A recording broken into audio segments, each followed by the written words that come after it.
and welcome back to Star Trek Discovery Pod, a sometimes funny, trying to be smart podcast covering all things new and classic Trek. Already making a cocktail, Bobcat. I'm your captain, Myrriah Gossett. With me on the view screen, we have... Oh, see, I had a good one. Like, it was like communicating through farts, Paul Sitachet. And Clyde will be here in just a few moments. He's just stuck in the pattern buffer, but he shall be here soon. We have been returning through our namesake and rewatching Star Trek Discovery in preparation for its final season, which is just 2 weeks away. Can you believe that? 2 weeks away? No, I 2 can't weeks believe away. that. It's so soon, so soon. So this week we are recapping and discussing the last half of season 4, episodes 7 through 13, so that we can be fully prepared and ready to go for this new season. But first, just a couple of reminders. Paul, where can people find links to share with friends and other people they want to tell the show about? Yeah, for listeners, I'm messing up already. Listeners, subscribe to our podcast on Apple, Spotify, YouTube. All links are at StarTrekPod.co. And if you love, hate, detest, really feel offended by our content, but you want to, support us, consider Patreon for $2 an episode at patreon.com/StarTrekPod. Indeed. And if you are hanging out with us live tonight on YouTube, you can participate in the chat with capital P, capital O, capital D, capital Pod in the comment. We'll take note of that. We'll see what you're chatting about. And we'll discuss, answer questions, comments, concerns, and maybe bring your comment up on screen. Just a few things to plug for the Patreon. I'll just say I'm going to be a really nice host, and I think we're going to review an episode that has something to do with season 5 for our patron episode this month. We had been discussing doing a section 31, but I think I have a better idea of an episode. So if you are one of our patrons, you should keep an eye out for that. It'll perhaps give you some enlightenment and necessary pieces of information that'll be helpful going into season 5. Ooh, I'm not breaking embargo rules, I promise.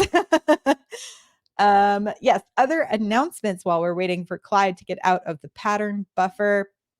Next week, our lovely friends, Strange New Pod and the Duras Sisters podcast are hosting the Last Days of Disco Festival over on their channels. So Strange New Pod's YouTube and the Duras Sisters podcast, traditional RSS feed. We'll be having a ton of special content celebrating all things Star Trek Discovery. We are participating. So this episode that we're recording tonight, hey everyone, if you're listening and you're new to us, we hope you enjoy our review and recap. This will replay over there next week. And then I am also participating on the Star Trek Captains discussion panel. I'll be chatting it up about Burnham. And I know I posted on social and I think on our patron channels. I would love to know what Captain Burnham has meant to you, because I want to share some of your thoughts and opinions during that panel. So tune in if you want some extra Star Trek content over the next week while we're waiting with bated breath for season 5 to start. All right. That was a lot of talking. I think it might be time for us to dig into some Rapid Riker.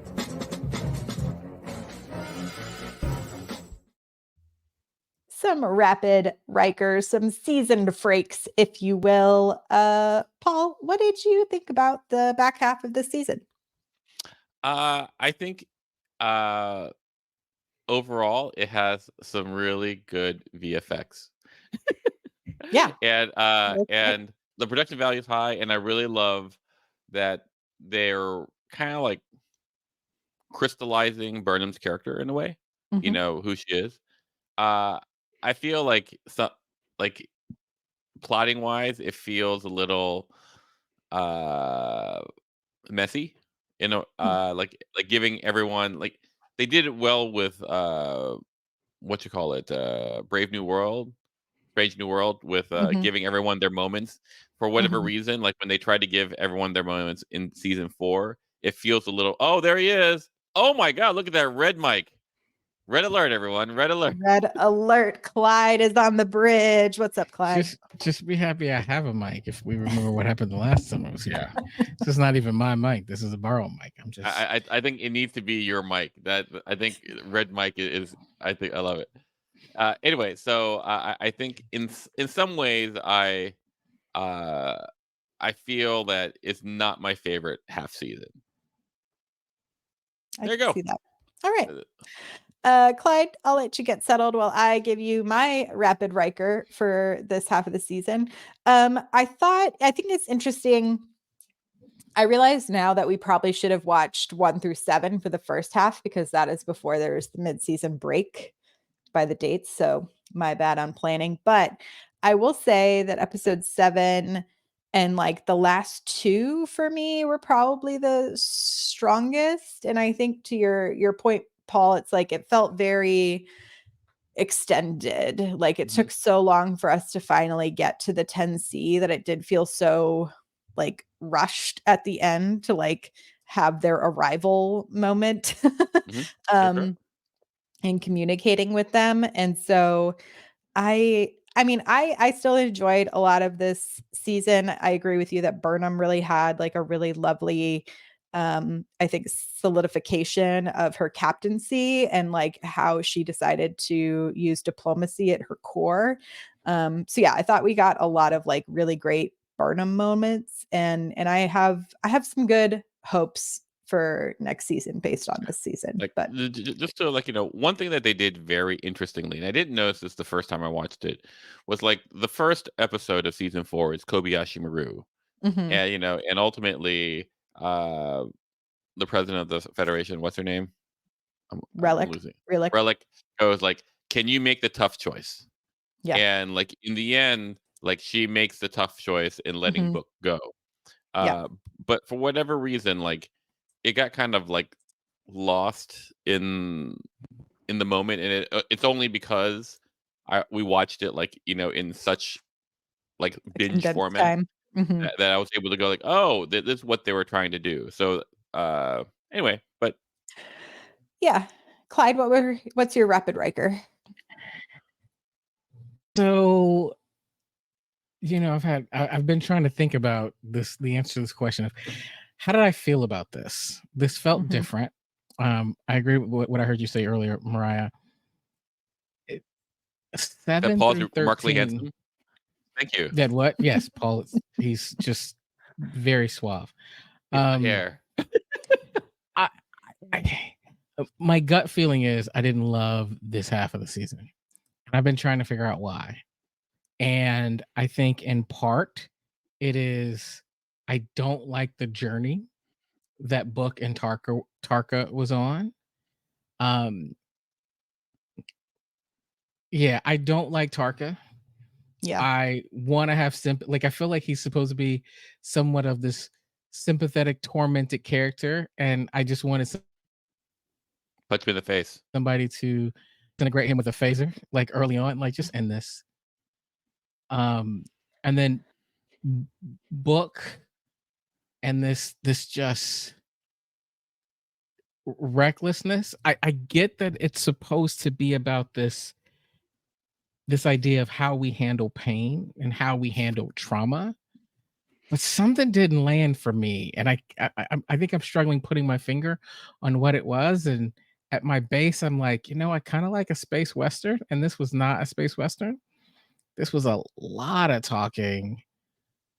It was a lot of like diplomacy scenes, which I did, enjoy some of that, like tete-a-tete, and I do wish there was more of a true like intellectual opponent to Burnham in some of those moments, like someone who could really kind of like give us a true picture, I think, of that other side, because I don't think Tarka and Book were able to really do that for me in that same way. Like I feel way more connected to Book's story than I do Tarka's. And so I have more empathy for his character, especially because he does like come around in the end. But I agree with y'all in that I think we spent so much time trying to get us to sympathize with Tarka that and it never came around enough for me, that I wish I had just like made him a big twirly mustache bad that I didn't care about and got to spend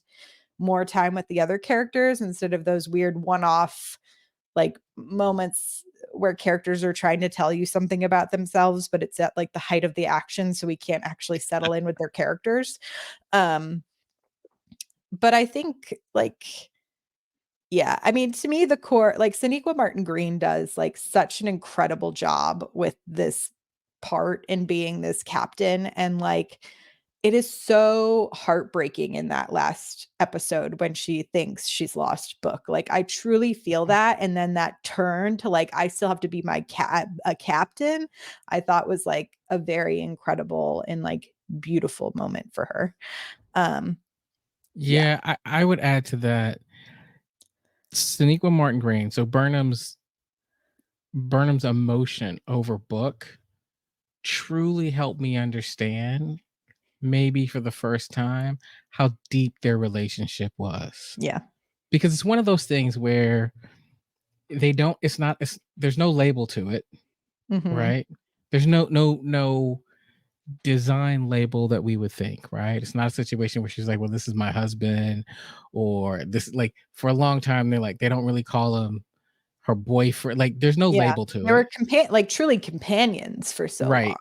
And so you look at them and you go, okay, well, they have these shared experiences and they have this flirt, and maybe there's some feelings, but it's not until the last few episodes where I start to see how deep their relationship truly is.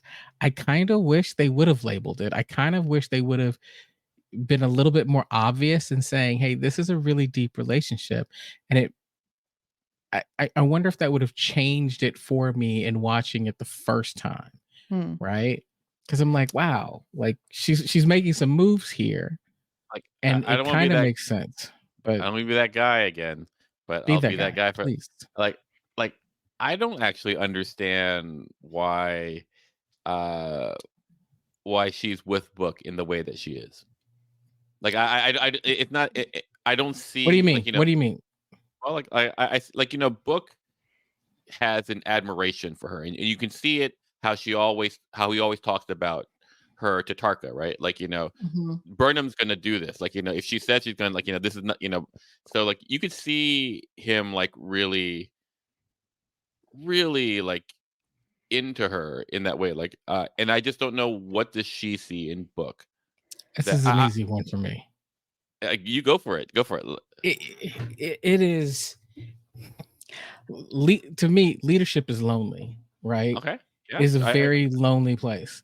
Right. And what I see, what she has in Book, is this place where she can truly be herself without expectation, often without responsibility, without all the pressure. She can, like, literally, it's a place where she's been able to let her hair down. It's a place where she's been able to find herself, and he has accepted her. And to your point, Paul, not only has he accepted her, he has loved her for being who she is. And I don't think she gets that anywhere else. Saru? Like, what can she say to Book that she hasn't said to Saru? I'm just saying. Saru has tried to throw her in the brig how many times now? Yeah, He will turn her. If she does not do what he expects a captain to do, Saru has shown he will turn on her. But I think that's a big difference too, of like a work friendship and then a romantic relationship. Oh, sure. No, like it might be because I'm watching Suits right now, because apparently my household we're Suits people. And I'm watching, like, I'm watching Pearson, like, she has a work relationship, and she has, and it's tricky for her in a way that season 4. You're about season 4. That's right. That's right. With I've never watched Suits, but apparently I'm a Suits person now. But anyway, the point is, like, I can. You will like the rest of them. Like, I can see how, like, there's a difference between how she treats her employees and her employee slash significant other.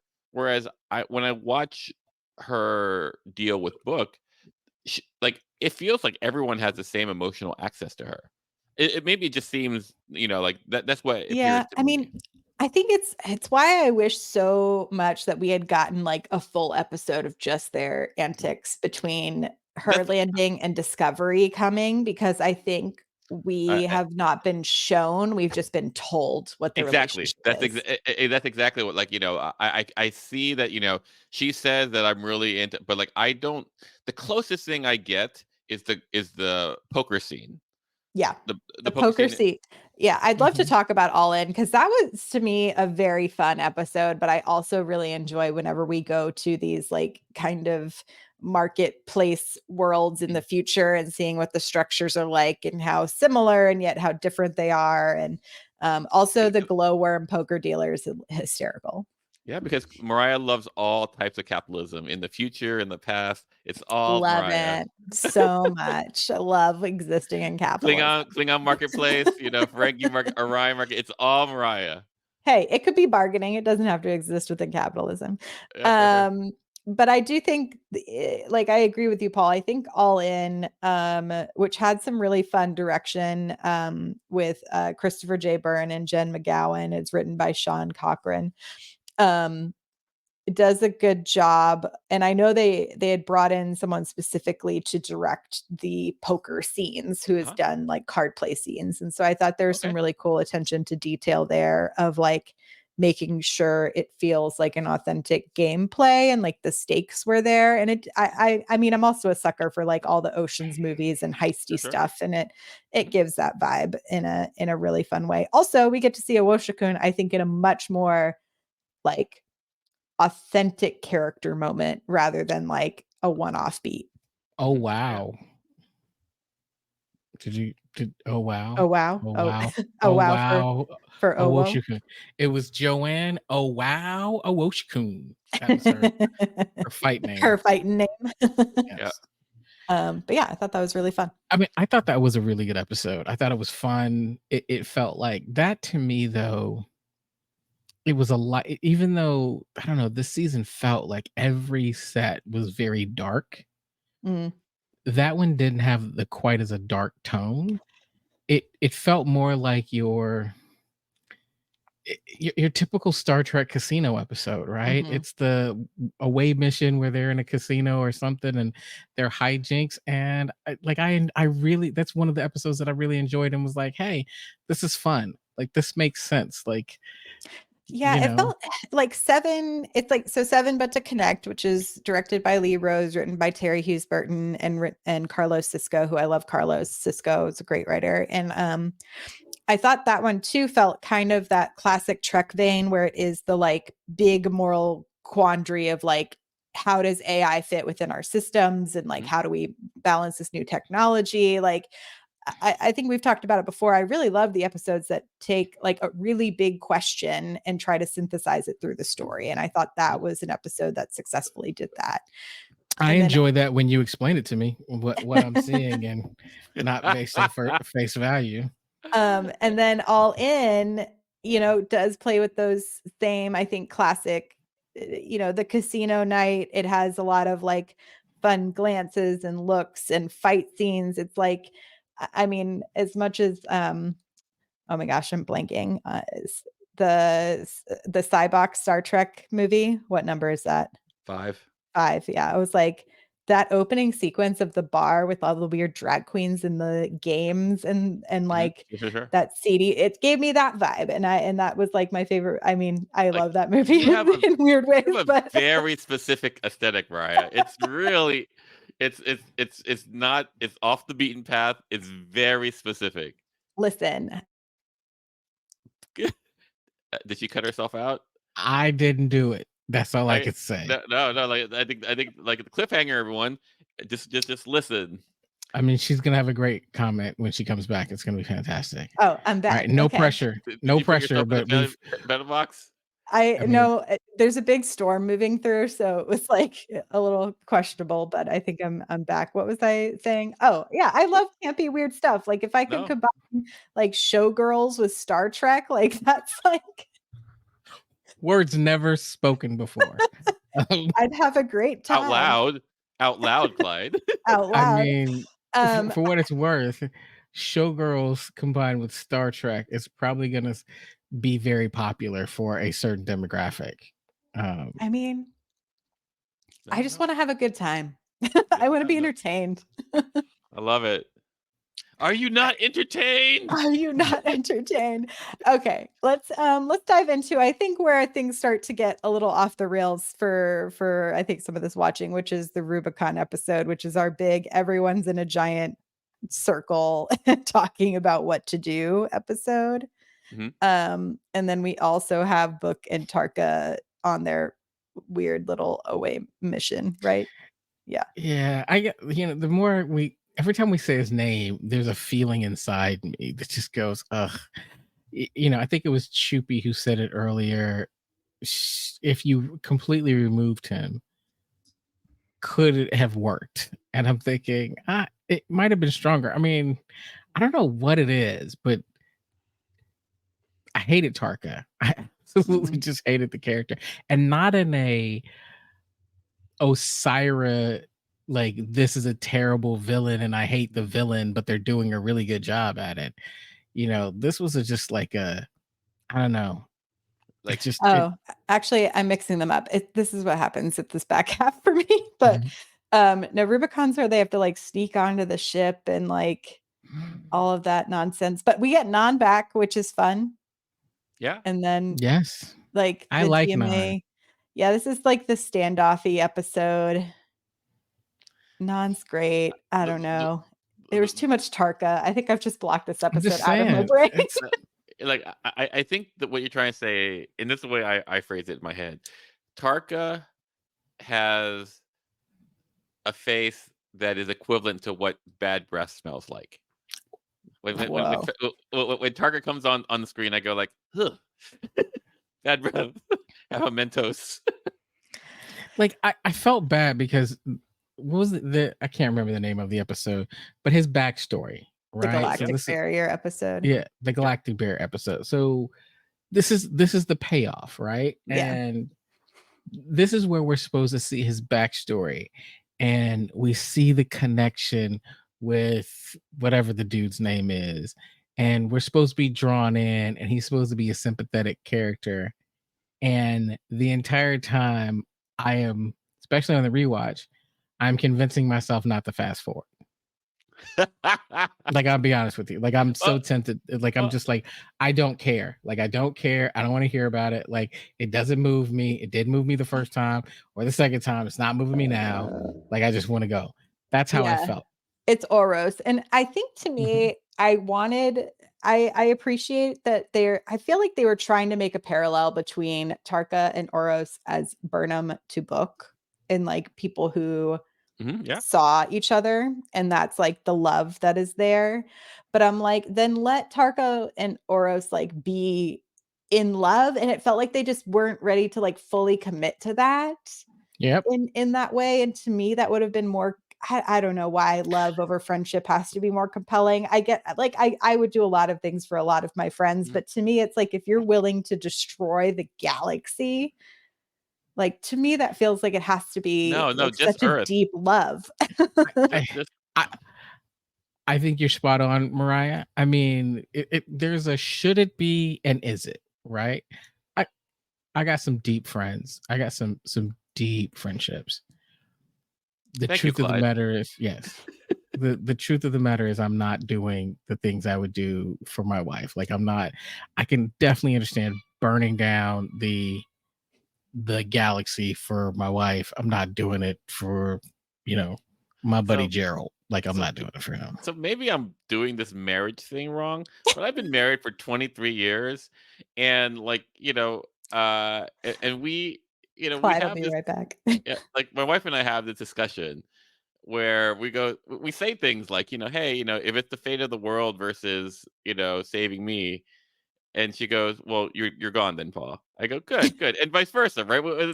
Right. I go, but I think that's why I'm like, but like, does not even, if it was a friend versus the fate of the galaxy, Yeah. No. I hear it. I But don't know. Tarka, to be fair, Tarka isn't like risking the galaxy, just Earth. Just Earth. But Which he has no what you he's call it. rising. Yeah. Exactly. I will say this, like like what I feel like they were trying to do was to go like, here's this person who he, as close as Tarka can feel love for, like, and he Hmm. betrayed that, and he's Yeah. trying to do everything he can to undo that past mistake. Aside from Mhm. go travel through time because the temporal cords are ironclad, you know. But like Yeah. but, It just it seems so extreme. Clyde, so No, like I'm with Myrriah where she's going. Like, if we're talking about redemption and we're uh talking about like I messed up, you can't burn down the galaxy to make up for. like you're talking as someone who may have some morals, but Tarka has no morals. I totally I'm relate just to Tarka. If he's I saying if I understood the feeling of guilt, which I have an algorithm that helps me understand, but like but I can I, see how I can see how someone could go like, oh well, I don't actually care about this stuff. I don't care about people. I just care about this dude that may or may not be in a multi-dimensional multiverse universe, other alternate universe. So anyway, and, and I guess that's my other issue is like with book, I'm going, I get it. You're in trauma, like you're hurt, there's grief. Get that. Tarka tells the whole circle of people, I can do this. I know how to stop it. Like if we pull the power, like I got this. yeah, That's what he tells people. yeah. They decide no. Book's right there. They steal the spore drive. They go to this thing. They blow it up, and it turns out, hey, guess what? It's not there. At that point, Tarka loses all credibility. But mhm. no, Book's like, I still rock with you. No, man, he liked that. That He was didn't the like. oops, it's not there. I was wrong. You said 100%. It's here. This is gonna do it. That's what you said. And it made matters worse.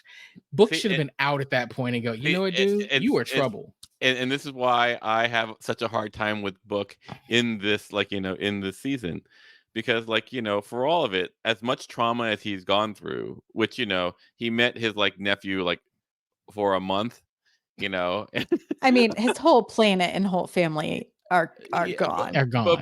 but he's been away for a while. Yes, 100%. Right, but doesn't that make it even worse that Yes. you were gone for so long when you Oh, finally have oh, reconnected? It's destroyed. And It's hundred percent. destroyed. and there's this feeling of like, oh, I will go back home and I'll spend the time eventually. I'm just doing stuff now, but I'm going home soon, and then you don't get the chance to ever do But it again.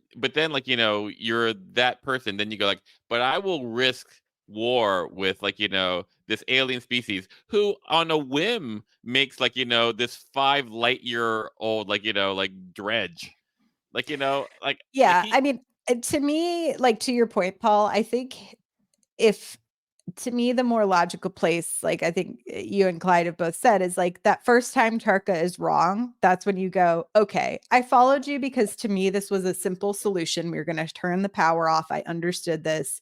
This to me seemed like a great alternative to just like let's wait and see, you know. But yeah, to y'all's point, as soon as that didn't work, I'd be like, I don't know, buddy, like can we rethink this? I think I'm out. Because as soon as you're on that planet with him, to me, as soon as I'm on that planet with him and I hear his backstory, I would realize this isn't about actually solving the problem. This is about something of selfish intent. sure like and to go with what Clyde said, like I think that's why I expect nothing of Tarka. Tarka's a sociopath. He doesn't care about, and you can whatever reasons that they are, whether he grew up in the Emerald Chain and so like blah blah blah. It doesn't matter, right? He is like he doesn't care about anyone, and that's fine. But Book, I expect a little more from him, especially since he's with Burnham. And I Yeah. say this all the time to people. I go, the person that you pick as your partner tells me more about you than you do. So in a way, the person that Burnham picks tells me more about her than watching her. And like, to me, I go like, you're picking someone who is like not great, and I understand he has trauma, but like, but like it's not great right now. But he's so handsome. I mean, He's so There you go, handsome. and that's what it is. You guys are So super They- pissed with people, But they're so hot though. I mean, I don't disagree. That's not the point. The point is, but like, I'm gonna tell you right now, if I'm gonna pick a captain to save the galaxy, hotness is gonna be very low on the priority. I guess. I'm just saying, like, I'm like, you if I- got Admiral Vance and Burnham and like this is a hot cast, y'all. I'm just saying, if I woke up tomorrow and looked in the mirror and I look like Book, Mhm. I'm going directly to church and thanking somebody and just woohoo. I mean, it's a new day. I'm just saying, it's a new day. I'd have like hair, it'd be great. Like I would tell you, like, not to, if I wake up tomorrow and I look like Book, nothing changes except how the world treats me. Inside, I'm the same. I'm the same effing person. That's Okay, let's jump into so the Galactic Barrier was directed by Deborah Campiar, written by Anne Kofel Saunders, and then Rosetta, which is our next episode, is directed by Jeff Bird and Jen McGowan, written by Terry Hughes Burton. This one was I mean, I always love all the episodes where we actually get to go to a different freaking planet, because that's what I want. I want us exploring the galaxy, doing these fun little jaunts. Clyde wants spaceship battles. You want little new planets. It's a fair thing. You can get all of that in Star Trek for $2 an episode. And to be honest with you, I think this is, look, I love Discovery. I absolutely love Discovery. I love the characters. I think that this season we got to see a lot out of Detmer. We got a lot to see out of Owo. I mean, I can't wait till we start talking about Janet Reno. That was amazing. But I think this is also what we're seeing here and what we're talking about is why Strange New Worlds is so popular. Because I feel like at its heart, Discovery was like, let's do something different. Let's do something edgy. And Strange New Worlds was like, yeah, you know what? Let's just go back to the formula that worked. And people love it. It's like, I'm tuning in for that every week. Yeah, I mean, it's interesting. I was talking to someone recently who had never grown up watching Star Trek, and they love Discovery, and they've never watched any of the other shows. They're like, "Oh, I checked out Strange New Worlds, but I wasn't that like into it." But they love Discovery. I have a friend who was not into Strange New Worlds. He is into Deep Space Nine, but like he couldn't get into Discovery. He couldn't get into any of the new stuff. Even Strange New World, and I was going like, oh, this is really interesting. Like, people have different access points. Yeah.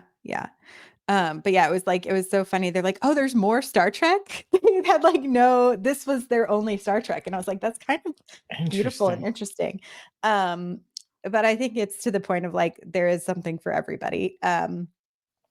And I think Rosetta was like, to me, it has a lot of those classic tropes, but I think it's packaged in the Star Trek Discovery way, right? Like it's the hijinks on the planet, something goes awry, everyone's like not able to function the way that they normally function. And I think those are those like hijinksy types of episodes that I enjoy, because it is like, if you took away people's like normal character tropes and their normal archetypes, and then like what happens when you change and shift that in this particular mission.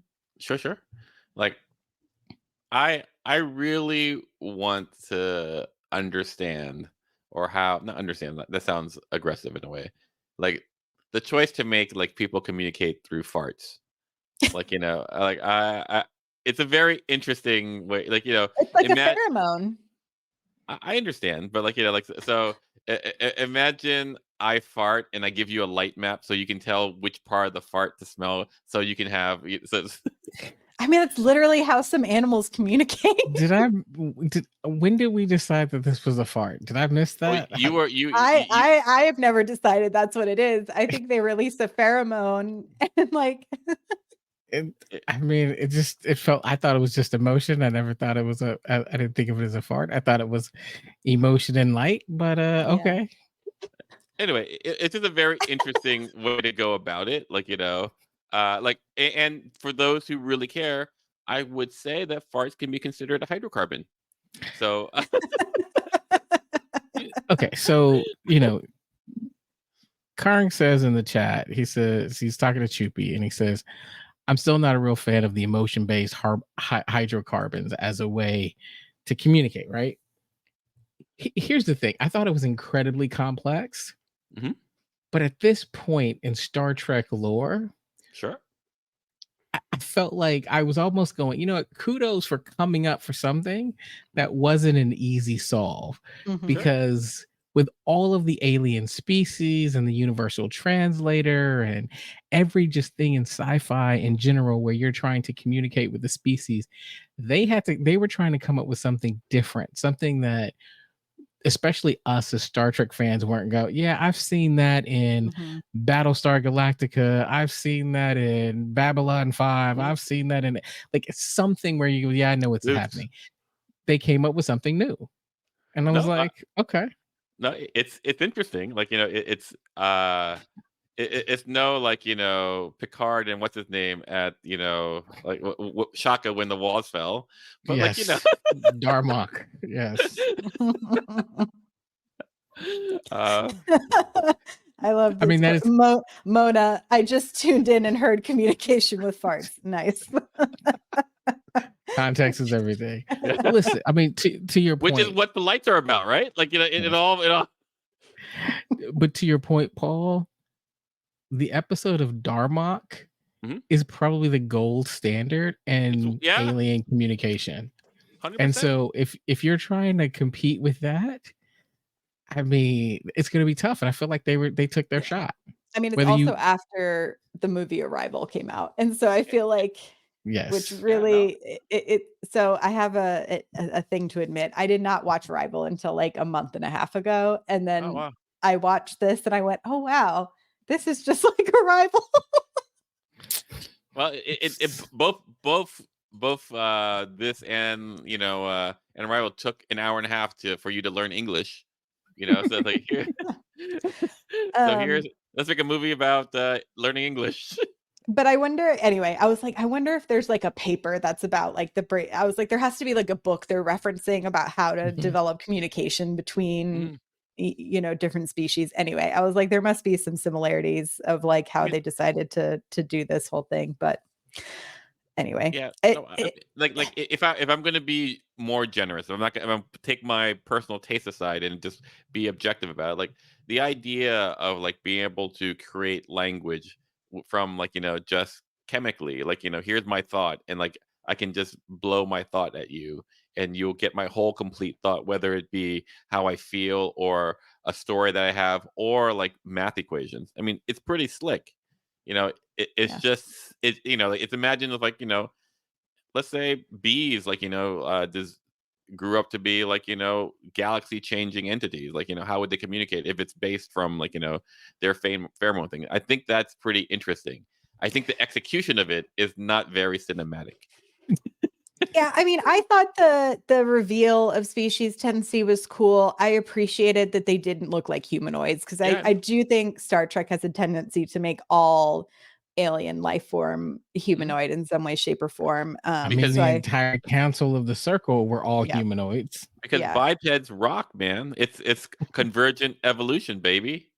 But it's I just found it really interesting and to see how that was like all put together and it almost felt like I mean I wonder if it's similar to like I mean jellyfish kind of communicate with like pheromones and lights, there's like different I think elements. Yeah. I don't know. I don't know jellyfish communicate at all. I mean they light up and they can excrete different things. That doesn't mean anything. I don't know if they communicate, but it's something happens. But it looked very Cthulhu-esque, like Lovecraft kind of thing. Very Lovecraftian. Like whale plus Cthulhu. I go like, okay. I mean, like watching it this time, I go like, huh, okay, that you took your shot. Like here's a species that developed in a gas giant. That I thought it was interesting. It was interesting. Yeah, I mean the other thing to me, it's like to me the hydrocarbons were really like their version of tone, right? Like we all speak English, but we all sound different. We use different tones to mean different things. You can tell when someone's angry versus when they're sad based on the inflections in their voice. So to me, it's just a different way that inflection is perceived without the ability of auditory language. Yeah. No, I hear you. And and it's like, you remember Star Trek 4 where, like, the answers is whales. Yeah, the one Whales. with the whales. Like, I mean, I was kind of, in some ways, like, this could literally have been that. Like, like it could have been. I remember I was like, I can't believe they didn't just be like, we should just get Book to communicate with them because Book can talk to all life forms. And he did a little bit at the end. And I'm just like, if they had just like, once they figured it out, radioed and been like, Book, you can communicate with them, come back. Like, I don't know. Or if he had just been like, F you, Tarka, at the point where he should have been like, F you, Tarka, he could have been on the ship and we could have gotten there and gotten to our president, Stacey Abrams, way faster. One day. One day. Anyway, so Species Tensi, when we finally get the reveal, that is directed by Olatunde Onsunsame, written by Kyle Jarrow, and then the last episode, Coming Home, also Olatunde Onsunsame, written by Michelle Paradise. It felt like, I will say, the like long narration at the end, I did almost feel like, is this going to be their final? Sure. I feel like a lot of streaming services find a way to button up, or streaming shows have to find a way to button up every single season in a way that would be satisfying in case they don't get renewed because of how unstable all these places are. But I will say, and I think it's been said before, most streaming shows do not get to 5 seasons. So kudos to Discovery. No. Yeah. Flagship. It is our flagship. I'm really sad it's ending, but I think and some things I wanted to bring up too. I loved seeing the Vance and Tilly combo, and I hope that that's maybe something that we get to see more of into season 5, and I hope is like a precedent that might be kept if it is confirmed that that's like the time frame that Academy is going to be taking place, which is seeming like potentially more and more that is the case. Really, like 900 years in the future. Yeah, the rebuilding of the Academy. Yeah, which I think leaves the door open for all of this cast to come back in some way for guest spots, which I think is smart. I agree. I think there's a lot about this that I liked. So I did love the Vance and Tilly. I actually like the president quite a bit too. I definitely liked her more on the rewatch. I think this was a great setup for an Academy show. When I think about what Tilly's role and kind of mentoring the cadets and things like that really did go, I kind of was thinking like, man, this is a nice little, like, if we're getting a peek here, yeah, I'm watching. So I like that. But I wanted to ask this. Can you go back and remember the first time, and did you think Book was dead? No. I could only hope. I mean, whoa. Penalty box. I didn't think they would do that to Burnham after all of the other loss that she's had. Oh, that's why I think that they should do it, because like there's a history of captains like having very lonely lives. Yeah. In Star Trek, Sisko's the only one with like a kid, if I'm not mistaken. Like Yes, but he lost Jennifer. Yeah, no, I know. It's tragic. I guess Picard has a kid now, like his Borg kid, but like his Nepo baby, yeah. Nepo baby, like that's why they have hard lives, because like there's nothing worse than a Nepo baby. I also really loved Book and Reno together. I was like, mad that Book stayed with Tarka for as long, but I did really enjoy like their kind of problem solving abilities together. Also, just like, man, Jet Reno really just elevates every scene. Yeah, Even I in really just like voiceover at the end with the like already making a cocktail bobcat, just like Mm. the one-liners. Well, that's what I was gonna ask you. Like, would you say you like the scene with Book and Reno? Was it Book and Reno, or is it just Reno with any scene that she's in? I think Because yeah. Reno with Tal was good. Reno or Adira, Reno with Stamets is just that. I Hysterical. love that. That is just amazing. So And I would say yeah. like one of the reasons why I think Reno works so well is because she plays her archetype. Mhm. She's just a surly, like Sarcastic. yeah, like Engineer. smarty pants. She's Yeah. House. Yeah. You know, But- she's basically in Space House. Yeah, but I also think that part of it is that she provides balance. Because if you take Reno out, the show's really heavy, Yeah, no, right? Like it's a bunch of like, especially this season, And- it's a bunch of sad, like stressed out people who we've dealt with more trauma in this season. Like everybody's got trauma. Like everybody, Mhm. like poor Colbert. Colbert's Linus. trying to do. Oh, Not Linus.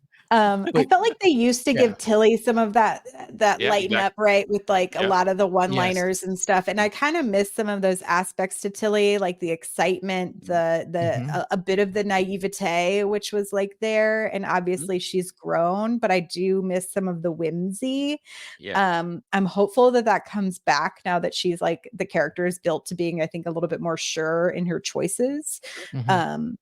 But I think, yeah, to Chupi's point too, it's like Reno gives a very lovely speech about like the loss of their Yeah. wife and like is so able to balance, like to your point, Clyde, like it's the levity, but also the ability to still be heartful and truthful and like, I don't know, Tignataro. But Knocking it out of the park. I would say that like like what they do, what she does very well in as a character is like she keeps it locked down.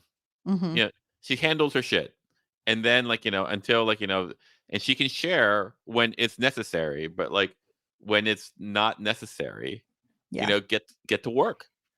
That's her vibe, right? Chew the licorice. Yeah. Yeah, but I think part of it though is it's interesting because when I look at this crew, I love this crew, but somehow they seem a bit young.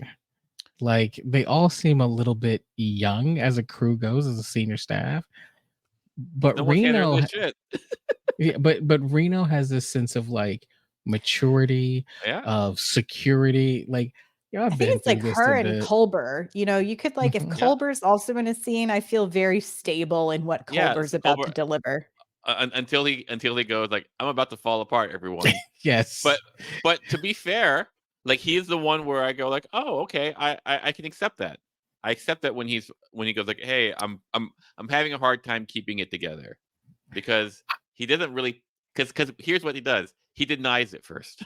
Mhm. Mhm. I'm fine, and that's how people deal with stuff. Yeah. There's denial first. It doesn't go off like immediately how Owushiku went and goes, I need to go down now through like no, like first you have to it has to build to that point. And so Mhm. like I think that's why I like what I like Reno, simply because Reno holds it together. She yeah. she values holding it together. Mhm. So Chupi says what I was thinking, and that is she's a surly Guinan. You know, look, it's interesting. Watching this show has forced me to come to terms with things about my viewing habits that I feel like are kind of they're more simplistic than I probably want to admit. And they're not they're less optimal. It's here's what it is. It's like, man, I really like the hero character that I could root for. When you remove that, I'm like, man, something's missing. It's not complex. It's Well, it's that's why you love but Shaw it's so much, right? exactly. Yep, that's it. That's exactly it. But I also think what I love is I love a good wise character. Uh-huh. When I was watching You're embarrassing me, the Clyde. I'm right here. I know. When I was watching This Is Us and we were podcasting about This Is Us, there's And a when the doctor character came on, the doctor? No, it's the father, like his the Randall's father, William. Sure. What we called William was, we called him the wise Pixar owl, right? Okay. Because in Pixar movies, you've got some old, wise character that's retired, but they just got all this wisdom. And for whatever reason, it roots you in like, oh man, I just like that. So anytime you introduce that character, there's something, Myrriah, use the word like safe and secure. Like there's something about that wise mentor character that just kind of roots everything. It's what Guinan was. Like Guinan, for the most part, through every episode, she was never shaken about anything. That's what Reno is. And so when Reno steps into the scene, it's like, I don't know what's going to happen, but Reno's here. So it's okay. And I think having Reno on Tarko's and Book's ship made me go, I don't know what's going to happen, but they're not going to destroy that DMA. They're not going to get the controller because Reno's there. And Reno's there. It's all going to be okay. Love it. Love it. Yeah. Any predictions going into season 5? Well, it's a treasure hunt, right? Mm-hmm. Like predictions is hard. Like what there are wants that I want. Like I want Larka, because Lorca? it should Lorca. Sorry, I want Lorca because Mhm. I think that would be a great bookmark. But what do you think they're trying to find? It's been hidden for centuries, they say. Mm-hmm. Do you have an idea? I have an idea. I'm wondering if it has something to do with the Genesis machine. Oh yeah. That would be my guess. I think I put all my money on Peanut Hamper. Boom! Oh, it's back, baby. It's peanut hamper time. Well done. That was good. I did not see that one coming. You got me. Centuries. Very good. Anyway. No, I don't know about predictions for this season. And I want to tread lightly here. I mean, I guess my question at this point is, what's going to be the evolution of Burnham, right? We've been on this journey with Burnham for coming up on 5 seasons now, and we've seen Burnham being stripped of everything, being the heir apparent, but then being stripped of everything, being elevated, being refusing the leadership, the chair, then accepting the chair, coming to terms with who they are. And now we've seen them go through a whole season sitting in the seat and doing really well. What's the next evolution for Burnham as a captain? And then what do we see? I think I'm curious about how the people around her are going to grow. Mm-hmm. And are we going to get new characters? I always like a good new character, not a Barkley new character, but a good new character. I have thoughts about that, Clyde. What I would want is for everyone not to grow. I would like them to just hey, let's just see they've made it, and let's just see this crew do it. Have that season where they're just Doing they're it. just being awesome. Just awesome up without the trauma, without Yeah, I think to me it's I want to feel that same stability with our core characters. I want Tilly, Saru, and Burnham to feel to be their archetypes this whole season. I think there's room for growth in some areas and that security in the same way that we saw from Kirk or Spot, they're learning lessons about themselves that's going to enhance their character, but it's not huge. I don't need big shifts. I'm ready for Tilly to really come into her own and to be a little silly again. Or to have some levity there. And then I think the characters I want to see growth from, I feel like Stamets has stalled out a bit. I'm ready for Stamets to have some big changes or some things happening. And then I'm excited to see what they do with Adira, because Adira is our youngest character and I think has the most room for growth. Which is strange because in some ways she's the oldest character. They're the oldest character with the symbiote. I mean, yeah, that's true. What do you think the future of this Saru romance is? Oh, I'm is all there in. a future? You're all in? I'm all in. I buy that romance so much more than Book and Burnham. I'm ready for Saru and the president. Just because You me want some too. Kelpie and Vulcan babies? Is that what you're looking for? I'm ready for them to be like the Riker Deanna, you know? Like could you see the relationship come about? Like I go, oh, I'm watching them get together.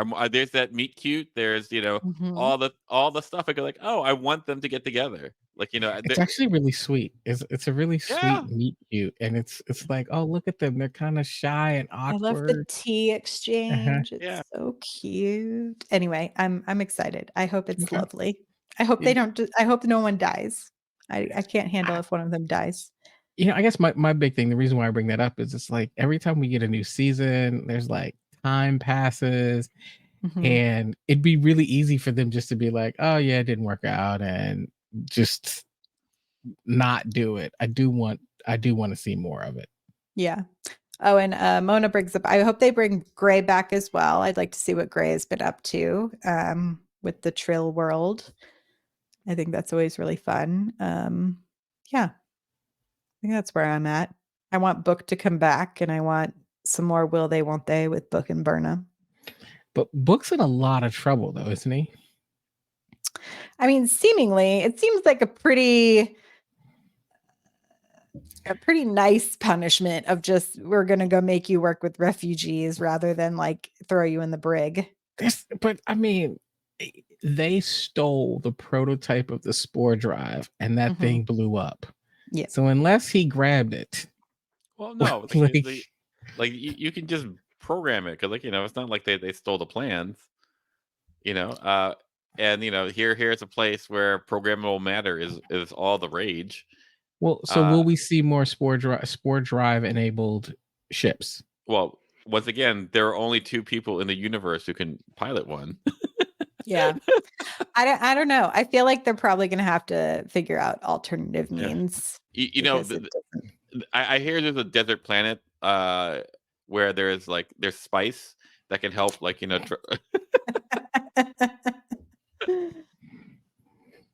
Yeah. And then how do you want the show to end? How do you want season 5 to come to a close? I don't. Yeah. I want it to be a surprise and be like, surprise, season 6 coming next year. Like for me, I would just like it to end where the Federation is kind of like back. Yeah, to make the Academy more stable. Yeah, just like like this, for all of it, everything in the future is about repairing the universe or repairing to get us back to where we were. Like, you're basically in the version of Star Trek Mad Max, right? And now like you're at a place where you're trying to rebuild. And I would like to see, like the seeds of that being rebuilt. Like we have now the lithium, and now we don't have, we have like apparently space jellyfish who are helping us clean up their toxic mess. Just just people like being happy. That's what Star Trek is people being happy. Yeah, I wanted to come to, they finally get to go on their 5-year science mission. Okay. Like, I will say this though, like, where the hell are they going to really go? Because they can go anywhere. I mean, that's fun, right? Is it like one of the things that that made Star Trek was that we, at least when they were discussing it, we need to go fast enough that our adventures feel like new, but not so fast that places still seem far. So that's why like warp is maxed out at 10, and that's why you can like do local bits of but like Bajor is far from Earth. Like the Delta Quadrant is very far from the Alpha Quadrant. But with the spore drive, you can go anywhere all at once. Like it's Michelle Yeoh again. Boom, she's a queen. Oh yeah, Mike brings up Calypso. I hope they connect to that. Yeah, there's some good comments in the chat that I want to get to. I will say I'm struggling to know what I want. I know what I don't want. I don't want to jump in the future where we see them all gray and older, and I'm like, we just came 930 years. You don't want the Harry Potter? Future. You don't go No, you're or there? like I don't need we just came 930 years in the future. Yeah. I don't need any more. Like we're good. Like Maybe that, I like a know I don't 10-year want. jump where you're like, oh, people with families, or like, I don't know. But Maybe. I like Stu says they all sit around playing poker. I That's mhm. right. think that would be a nice nod. And then Burnham goes like, "I should have done this much much sooner." Yeah. Chupi says, I wanted to be, and they all stayed on the ship and went on adventures. I could dig that. Mhm. Mona says maybe they end with a talk of the academy opening up after all those years. Myrriah, I think you alluded to something like that. Or how Yeah, I about like think the academy has reopened, but yeah, it would Mhm. be, maybe they're all teachers. And maybe, what if I was like a sneaky Ooh, we person? have a Myrriah fan theory. Ooh, here we go. They all decide to just become professors. And so it's like the entire cast or cast is now just on academy, baby. I would definitely tune in for that. So, okay, so think about this logically. logically, okay. Who from Discovery do you really think might end up on an Academy show? If I mean, they've all of already, them isn't an answer. I feel like Tilly has already been set up fairly Yeah, absolutely. for that. I feel like Vance would make sense in some way. What about Um, Stamets? When he Stamets would be- originally in like season 1, he was he gonna was gonna quit. be and go to the He was Science gonna Academy. and be a professor. Yeah. Let me ask you this: would you want Stamets to be your teacher? Come on. Let's I be mean, fair. he's taught Tilly and Has he Adira. Adira. Was he a really good teacher to Tilly, or was Tilly just gifted despite Stamets' like jerkness? Come Yeah, on, book be book fair. would be great. Book should teach a class on like how to parlay with with Space shady worms. characters. Like, Yeah. I'm gonna get. Go ahead, You go. Paul. You go. You go. I was gonna say I'd love Reno, but I think we Yeah. heard that Reno's out. Like Tig Notaro, did we hear that Tig Notaro's out? I think Like she's Tig's in this season in some way, but I think in a Okay. smaller capacity. Yeah. Because I just think that she's got some other stuff going on. Yeah. The actress has some other stuff going on. For me, the only person that works is Tilly. I wouldn't want anyone else. Like as far as now, it's not what I wouldn't want. Like if I were an academy student, like who would I want to learn from? Tilly fits. She used to be. We saw her as a cadet. She remembers what it is to not know how to do stuff. Everyone else is a bit of a hard ass in a way. Like you don't want Burnham as your teacher. Oh my god, the No. expectations that she has. Oh my god, like she went through some like real crap on Vulcan. Yeah. Mike mentions Bryce and Reese. I feel like Mhm. Bryce was set up Mhm. to maybe have I that think role. that actor booked something else, and that's why we keep seeing that other guy on the bridge instead. Gotcha. The newer dude. Okay, because I know he was like, why can't you go? And it's like, oh, he's doing something for something Mhm. else. Okay, Yeah. that might make sense. What about Owo? Like I'd be down to see Owo. Yeah. What would you in want? Academy. What does OO teach? She could teach Piloting. self-defense. Then she could well Detmer's the pilot. Yeah, that's true. Yeah, And so, I think yeah, Saru. Yeah, Saru would be interesting, but I think he's gonna, being an ambassador. yeah, like I think there should be like a whole new cast plus Tilly. I think Tilly is the obvious choice to Paul, I think you're probably right, though. I think you're probably right. Yeah. Well, we shall see. So the new season comes out April. Oh my gosh, 6? 20? 4, I thought. 4? Thought it was April 4. April 4th, yes. Starting with the Red Directive. Red Directive, like it's whenever they have directive, like I always Prime think like Directive. and there was a Voyager one, the Omega Directive, Mhm. and so like I just hope it's not goofy. Like I hope it's cool as Yeah. So. I think it's gonna be pretty cool. All right, y'all. So schedule wise, next week we are off, and then the week after we're back for the new season. It's gonna be Dude. a good time.